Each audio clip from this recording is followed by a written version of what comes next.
Good morning, student. Today we are going to start our new chapter, chapter 2, large numbers. We know that we use numbers in our daily life in different situations. Okay, these numbers may be larger or smaller. हम अपनी daily life में बहुत सारे numbers का use करते हैं. ये number larger and smaller कुछ भी हो सकते हैं. In this chapter we are going to study about larger numbers. Okay, listen. In this chapter we are study about read and write large numbers, differentiate between the Indian place value system and international place value system, use the concept of face value, place value and expanded forms, find the successor and predecessor of the numbers, compare and order large numbers from the smallest and the greatest number using the given digit. Understand the concept of the rounding of the numbers. Read and write Roman numbers as well. तो इस chapter में हम पढ़ने वाले हैं larger numbers को कैसे लिखना है, अंतर कैसे बताना है आपको. यहाँ पर आपको इंडियन प्लेस वैल्यू में and international place value system में. उसके बाद face value, place value and expanded form के कॉन्सेप्ट को हम यहाँ पर पढ़ेंगे. सक्सेसर एंड प्रेडिसेसर को भी यहाँ पर हम पढ़ेंगे आगे चैप्टर में. Compare and order the larger numbers को हम कंपेयर करेंगे. ओके, उसके बाद यहाँ पर डिजिट से स्मॉलर और ग्रेटेस्ट नंबर कैसे बनाना उसके बारे में स्टडी करेंगे हम लोग. फिर उसके बाद राउंडिंग ऑफ द नंबर्स के कॉन्सेप्ट को भी हम यहाँ पर पढ़ेंगे. Read and right Roman numbers भी हम यहाँ पर सीखेंगे. इसके बाद आपका आता है चेक पॉइंट पेज नंबर 10 पे है आपकी बुक में. ओके, तो first question is write the following numbers according to the Indian place value chart. Also write the number names. तो फर्स्ट ऑफ ऑल मैं आपको बताना चाहती हूँ कि यहाँ पर मैंने प्लेस वैल्यू चार्ट ड्रॉ किया है, मैंने बनाया है. ओके, तो इसको हम लोग 4 पार्ट्स में डिवाइड करेंगे. फर्स्ट पार्ट है करोड़, दूसरा लाख, तीसरा 1000 एंड लास्ट है वंस. तो करोड़ जो होता है उसमें 10 करोड़ एंड करोड़ आता है. उसके बाद आपका लाख है, लाख में 10 लाख एंड लाख आएगा. 1000 में भी 10,000 एंड 1000 आएगा और वंस में 100 टेंस एंड वंस आएगा. तो इसको आप इसी तरह से अपनी नोटबुक में कर सकते हो. फर्स्ट क्वेश्चन है 36,72,891. तो यहाँ पर आप देख रहे हो कि TL की प्लेस पे 3 है, यानी कि 10 लाख की प्लेस पे 3 है. लाख की प्लेस पे आपको यहाँ पे 6 मैंने यहाँ पे आपको समझाने के लिए लिखा है. उसके बाद 10,000 की प्लेस पे 7, 1000 की प्लेस पे 2, 100 की प्लेस पे 8, टेंस की प्लेस पे 9 और वंस की प्लेस पे 1 है. ओके, उसी तरह से बी क्वेश्चन है 5 की प्लेस पे सी की प्लेस पे 5, TL 10 लाख की प्लेस पे 8, L की प्लेस पे 3, 10,000 की प्लेस पे 5 है एंड 1000 की प्लेस पे 9, 100 की प्लेस पे 2, टेंस की प्लेस पे 4 एंड वंस की प्लेस पे 1 है. उसी तरह से सी एंड डी क्वेश्चन सॉल्व होंगे. आपको मैंने यहाँ पर सॉल्व करके दिया भी है तो आप इसे अच्छे से समझ सकते हो. उसके बाद आपको इस क्वेश्चन में बोला था कि राइट देयर नंबर्स नेम, इनके आपको नंबर्स नेम भी लिखने थे.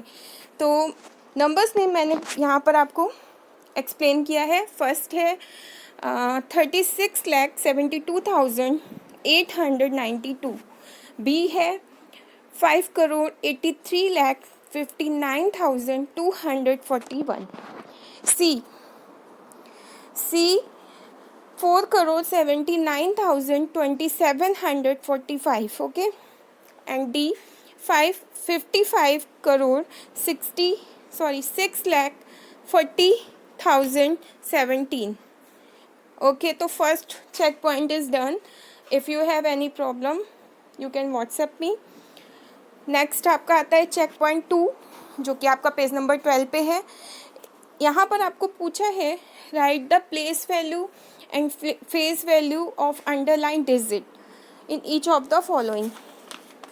तो पहले मैं आपको बताना चाहूँगी कि व्हाट इज़ प्लेस वैल्यू.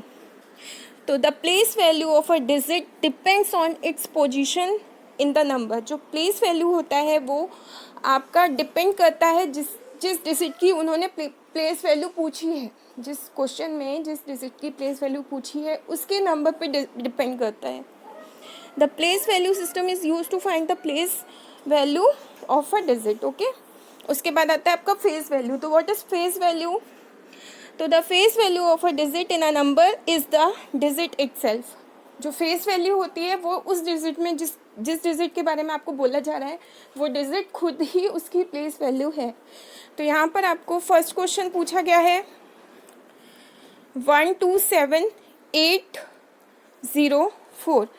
इसमें आपसे पूछी है 7 की, क्योंकि 7 के नीचे इन्होंने अंडरलाइन किया है. तो 7 की प्लेस वैल्यू क्या हो जाएगी 7000. ओके, फेस वैल्यू उसकी 7 ही रहेगी क्योंकि फेस वैल्यू वही होती है जिस डिजिट की फेस वैल्यू पूछी जा रही है. उसके बाद आपका बी क्वेश्चन, इसमें आपसे 9 की प्लेस वैल्यू और फेस वैल्यू पूछी है. तो 9 की प्लेस वैल्यू होगी 90 लाख. ओके, फेस वैल्यू उसकी वही सेम रहेगी. उसी तरह से सी क्वेश्चन में आपसे पूछा है प्लेस वैल्यू 0 की. तो 0 की कोई प्लेस वैल्यू नहीं, 0 की प्लेस वैल्यू 0 ही हो जाएगी और उसकी फेस वैल्यू भी 0 ही होगी. उसी तरह से लास्ट क्वेश्चन डी में आपसे कहा गया है कि आपको यहाँ पे 1 की प्लेस वैल्यू बतानी है. तो 1 की प्लेस वैल्यू यहाँ पे क्या होगी 10 लाख. ओके, और फेस वैल्यू उसकी 1 होगी. क्वेश्चन नंबर 3 आपसे कह रहा है write the following numbers in expanded form and also write their expanded form in words. Okay, तो फर्स्ट थिंग आपको मैं बताना चाहूँगी कि व्हाट आर एक्सपेंडेड फॉर्म. तो expressing a number as the sum of the place value of all digit is called expanded form. जब भी हम किसी नंबर को उसकी प्लेस वैल्यू के अकॉर्डिंग सेट करते हैं तो वो एक्सपेंडेड फॉर्म कहलाती है. तो अभी आपको ऊपर आपने पढ़ा था क्वेश्चन नंबर 2 में कि एक्सपेंडेड फॉर्म को कैसे करना है, सॉरी प्लेस वैल्यू को कैसे करना है. तो आपने प्लेस वैल्यू में जिस डिजिट का भी प्लेस वैल्यू निकालना था आपने वो डिजिट लेके और बाकी डिजिट्स को 0 में कन्वर्ट कर दिया था. सेम उसी तरह से यहाँ पे आपको सारी डिजिट के साथ करना है. तो फर्स्ट आपका हो गया 10 लाख. तो बाकी डिजिट आपकी 0 में कन्वर्ट हो रही है. उसी तरह से 0 का आप निकाल लोगे 3 का, ठीक है, यहाँ पे 30,000 हो जाएगा. 500 + 20 + 2. तो अब आप जब इन वर्ड्स में लिखोगे उन्हीं डिजिट को तो आप लिखोगे 110 lakh, 0 lakh, 310,000, 205 2,500, 2 10s, 2 1s. Okay, उसके बाद आपका आता है बी क्वेश्चन. एक्सपेंडेड फॉर्म इसकी आपकी वैसे ही सॉल्व करनी है आपको. सेम 0 में कन्वर्ट करते जाना है डिजिट को. उसके बाद वर्ड्स में आप करोगे तो 6 10 lakh, 4 lakh, 0 10,000 + 9,000 + 400 + 110 + 0 1s. Okay, C and D question बिल्कुल सेम वैसे ही सॉल्व हुए हैं. आप समझ भी गए होगे अभी तक मैंने जो कुछ भी आपको समझाया है. तो आप सी एंड डी को समझने की कोशिश करिएगा और इन 3 चेक पॉइंट्स को सॉल्व करिएगा अपनी नोटबुक में, बिल्कुल वैसे ही जैसे मैंने आपको यहाँ पे शो किया है कि पहले आपको चैप्टर 2 डालना है, चेक पॉइंट डालना है. उसके बाद आपको पेज नंबर मेंशन करना बहुत इंपॉर्टेंट है जिससे कि आपको आगे प्रॉब्लम नहीं होगी. और आप इसी तरह से यहाँ पे पेज नंबर राइट डाउन करोगे. उसके बाद आप अपना चैप्टर 2 स्टार्टिंग से करते चले जाओगे. ओके, तो इतना मैंने आपको एक्सप्लेन किया. अगर आपको कोई प्रॉब्लम हो तो आप मुझे आगे बताइएगा, मेरे व्हाट्सएप पे व्हाट्सएप करिएगा.